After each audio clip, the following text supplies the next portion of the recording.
এডিসিতে আসন্ন village council নির্বাচনকে সামনে রেখে এবার তিপ্রামথাকে টক্কর দিতে তৈরি হচ্ছে আইপিএফটি। খুংলুঙে আইপিএফটির শক্তির মহড়া দেখা গেল। খুংলুঙের ডকমালি বাজারে র্যালি করে সমাবেশ করল আইপিএফটি। এই দিনের সভাতে উপস্থিত ছিলেন আইপিএফটি সভাপতি প্রেম কুমার রিয়াং, আইপিএফটি সাধারণ সম্পাদক স্বপন কুমার দেববর্মা, মন্ত্রী শুক্লাচরণ নোয়াতিয়া সহ শাখা সংগঠনের নেতৃত্বরা। প্রয়াত প্রাক্তন মন্ত্রী এনসি দেববর্মার প্রতিকৃতিতে পুষ্পার্ঘ্য অর্পণ করে এবং 1 মিনিট নীরবতা পালন করার পর এই সভা শুরু হয়। এডিসি এলাকায় মথাকে টক্কর দিতেই প্রস্তুত রয়েছে IPFT. Bureau report, social Bangla.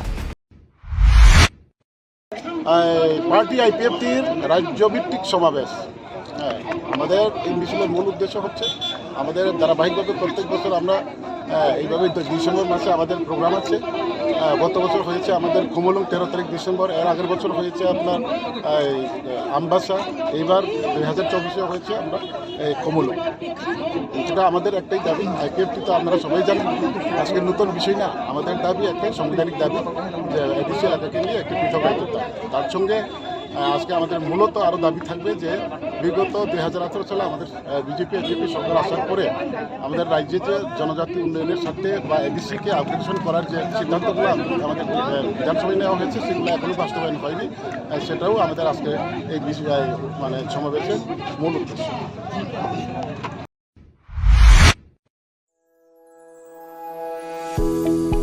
Sebabrata nursing home আপনাদের জন্য নিয়ে এসেছে উন্নত মানের চিকিৎসা পরিষেবা। আমাদের 30 বেডেড নার্সিং হোম রয়েছে 7x24 ইমার্জেন্সি ও ফার্মাসি পরিষেবা। থাকবে বিভিন্ন ধরনের ডিপার্টমেন্টের পরিষেবা: urology, gastroenterology, gynaecology, orthopaedics, paediatrics, general medicine, cancer surgery, general surgery ইত্যাদি। সকল ধরনের উন্নত মানের রক্ত পরীক্ষার সুযোগ থাকছে। তাছাড়া থাকবে অত্যাধুনিক মানের এবং উন্নত মানের পরীক্ষার সুবিধা, যেমন advance CT scan, advance quality X ray, ultrasonography. রয়েছে ল্যাপ্রোস্কোপি এবং কমপ্লিকেটেড সার্জারি এর সুবিধা। তাছাড়া থাকছে এন্ডোস্কোপি, কলোনোস্কোপি, ইআরসিপি, ডায়ালিসিস ও আইসিইউ পরিষেবা। Sebabrata nursing home, Chinaihani, Ushabazar, airport road, Agartala, Paschim Tripura. বিস্তারিত জানতে যোগাযোগ করুন 8336804266 অথবা 9999363625 নম্বরে।